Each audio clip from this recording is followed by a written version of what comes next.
बघण्याचं काम शत्रुघ्नला करायला होईल. श्रीराम पादुका पुढे जाना भरत शत्रुघ्न दोघे जना अयोध्या राज्य लक्षणा करीची संपूर्ण पादुका. सांगायला सुरुवात केल्या भगवंत प्रभू रामचंद्राच्या पादुका. आणि पादुकेचं काय महत्व आहे? रामाच्या पादुका नसता नंदीग्रामाच्या ठिकाणी जर आपण घेऊन बसलो तर परचक्राची हिंमत नाही यायला. फक्त सेवा त्याची करा. कुणाची? त्या रामाच्या पादुकेची सेवा करा. आणि मग त्या पादुकेच्या जीवावर त्या नगरीचं पालन पोषण करणं. मिलिटरीच्या जीवावर तुम्ही आम्ही जसं असणार मजेत, मिलिटरीच्या जीवावरच आपला राज्य कारभार हाकतोय ना सगळा राजा बसून शिनी. स्वतः जात नाही बंदूक घेऊन शिनी, पण स्वतः मात्र एकच काम करतोय, बसल्या जागेवर मिलिटरीला सगळं काम करून घेण्याचं काम करायचं. तसं काम आमच्या पादुक्याच्या जीवावर रामाच्या. राज्य लक्षण पादुका. हे राज्याचं लक्षण आहे. आणि पादुका आहेत म्हणून कोणाची ताकद नाही रामाच्या अयोध्येमध्ये येऊन परचक्र करण्याची. अशी अवस्था त्या ठिकाणी सांग. पादुकांचा प्रताप पूर्ण अयोध्येकडे पाहिलं कोण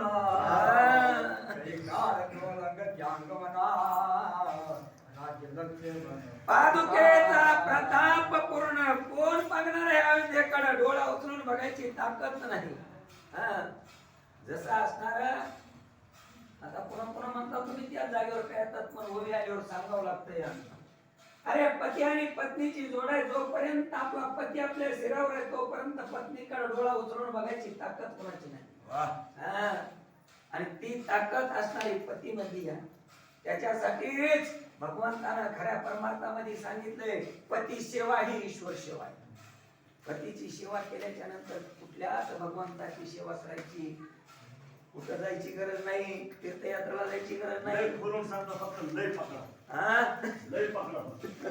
लय बोलून सांगतो. अहो जर महाराज तुम्ही म्हणता दिंडीला विरोध करते का काय? हे बाबा सण बरोबर सांगते. माऊलीच्या दिंडीमध्ये बऱ्याच महिला जात्यात आणि आपला कारभार घरचा कारभार करण्यासाठी पतीला घरी ठेवतात. आजी हे काय सांगावा, राशींचा तांदूळ शिजू शिजू हो 6 महिना घरात मरत या. तुम्हाला दिंडीतलं काय तुम्हाला महत्व त्याच्यातलं तुमच्या प्राप्त होणार सांगा ना. ज्या खऱ्या देवाची सेवा करायची त्याची सेवा करा. हो पतिव्रता नेणे अनेकांची स्तुती. ध्यानी मनी पती असं असतं. त्यासाठी भगवंताला हात टेकावले, काळाला हात टेकावले तर पतिव्रतेच्यामुळं. सत्य सावित्रीनं ज्यावेळेस असणारा सत्यवान घेऊन चालला काळ, नाही नेवदीला ताकद आहे का कोणाची? पतिव्रतेची ताकद आहे ती. तसं माझ्या रामाच्या पादुक्याची ताकद आहे. मी माझ्या रामाच्या पादुक्याची जर आम्ही दोघांनी सेवा केली तर आमच्या या अयोध्येच्या असणाऱ्या परिसरात कोणाची येण्याची डोळा उचलून बघण्याची ताकद नाही. एवढा असणारा ठाम विश्वास पाहिजे. मग एवढा विश्वास ठेवून जर सेवा केली तर 100% तुम्हाला सुद्धा ते फळ मिळत. का तर कुणाचीच ताकद नाही. मात्र एकदा ते छत्र निघून गेलं ना, ती तुमचे मुलं बाळ श्रीमंत असू द्या, तुमच्या सोना चांगल्या असू द्या, तुमचे भाऊबंध चांगले असू द्या, काही खरं नाही महाराज. हे दोन्हीचा अर्थ म्हणता एकट्याच म्हणायला तुम्ही. पत्नी बी निघून गेल्याच्या नंतर पतीची बी काही तीच अवस्था.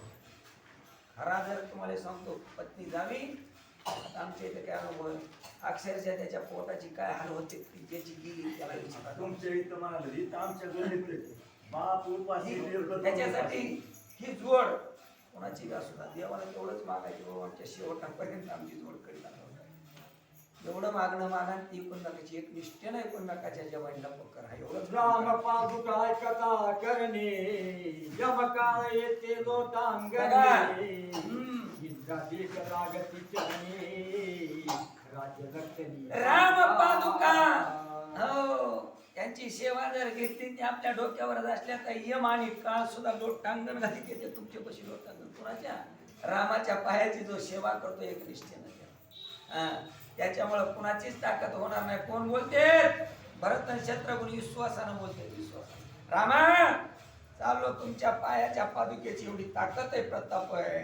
पादुका सामर्थ्य सामर्थ्यता या भाग्याल्या माझ्या हाता या म्यागड उभिया माथा पावंता रामा.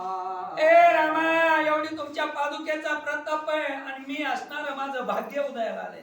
जय हरिमान. भाग्य उदयाला आलंय म्हणून त्या माझ्या हातामध्ये आल्या आणि त्या माझ्या डोक्यावर दृढ धरल्यात ना. दृढ विश्वास पाहिजे, एक ठाम विश्वास पाहिजे म्हणून माझ्या डोक्यावर दिल्या.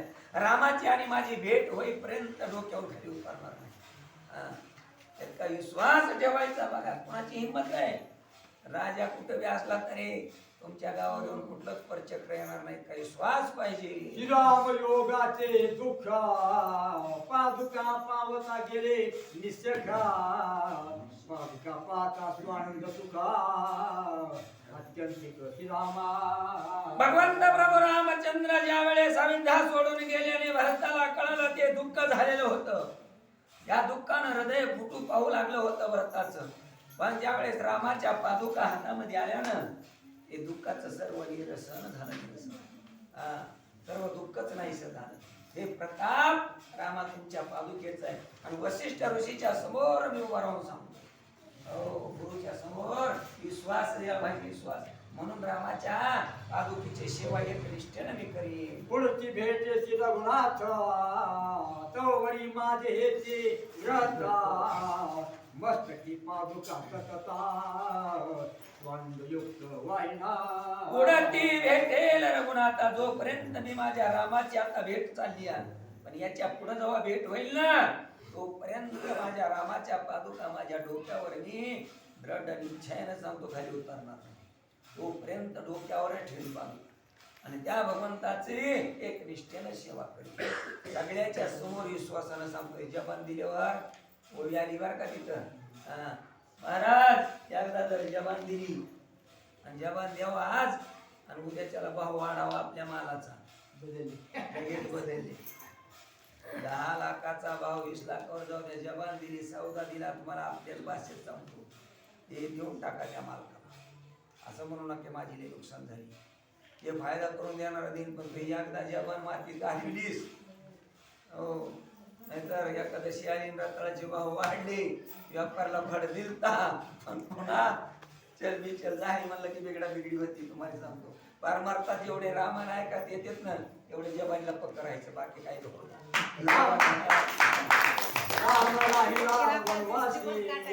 विसरलो त्या दुःखाशी पादुका रूपे मजपासे हरणिसी राम राहिला त्या वनवासी. रामाला वनवास आणि आम्हाला राज्य याचं दुःख मला झालं होतं. दुःख हो आता रामानं वनवासाला राहून आम्ही हे राज्य भोगावा हे सुख नाही आम्हाला दुःख. या डोंगरा एवढं असणारं संकट माझ्या पुढे उभं राहिलं होतं. भरत बोलतोय पण ते दुःखाचं निरसन माझ्या रामाच्या पादुकेची सेवा मला करायला मिळाली. म्हणून आता ते दुःख माझं नाहीसं झालं. एवढं भावाभावामधलं जर प्रेम ठेवलं तर मला वाटतंय तुझी माझी भावाभावामधलं भांडणच का व्हायचं नाही. हो रामायणामधून खरं परमार्थ ते शिकायचं आहे. आपल्या कुटुंबाबरोबर कसं राहायचं आणि कुटुंबामध्ये जरी कमी जास्त झालं तरी ऍडजस्ट करून कसं घ्यायचं. झालं तर काही कोण चूक झाली होती. भरताची आई होती. बरेच लोक सांगतोय सावतर सावतर. कच्चं सावतर बघितलं का तुम्ही? सावतर कशाचं सावतर आहे? रामाने मागा सांगितलं एका पिंडाची एका असणाऱ्या प्रसादाचे आपण 4 जण आहेत. आणि पुढे एक 5वा अजून त्याच्यामध्ये सामील होणार आहे. 5वा हो हे अर्ध्या पिंडाचे आणि एका अखंड पिंडाचं येणार आहे. म्हणून 4 जणांची जेवढी शक्ती तेवढी एकट्याचीच राहणार आहे पुन्हा. पण आता त्या आपल्याला पुढं चला आपल्या बागेत असलं तर आपण ते ऐकणारच आहे. पुढे बागेत नसल्यावर काय सांगावं कुणाचं. कोणा दिवस येईल काही सण आहे याचा प्रवास. व्रत करा एकादशी भरल्या अमृतानं राशी. आज एकादशीचा योग आलाय आणि कांडाची महाराज समाप्ती. कुणाच्याच लक्षात नव्हती कांडाची समाप्ती आहे म्हणून. शिवरात्रीच्या योगावर पर्वणी या शिवरात्रीची आणि रामायण ऐकायला मिळाले भाग्य महाराज. हो आणि पुन्हा कांडाची समाप्ती आणि पुन्हा त्याच्यात भाग्य सगळेच आपल्या जामीवंताच. हो जामीवंत महाराज इतकं भाग्यवान कोणी नाही. सगळ्यापेक्षा वरिष्ठ आपले महाराज. कोण? दादा. दादानी हे रामायण लावले बघा. योग कसा आला दादाच्या बी आठवणीत नव्हता आज कांडे म्हणून. गावात आमचे आग्रह करू घरी येऊन सकाळी येऊन बसले गाववाले. कीर्तनाचा कार्यक्रम आणतो मी तिथं चला म्हणजे भजनी जरा तुमच्या नेटनं 4 उभे राहते. दादाचा रात्रपासून फोन मी आता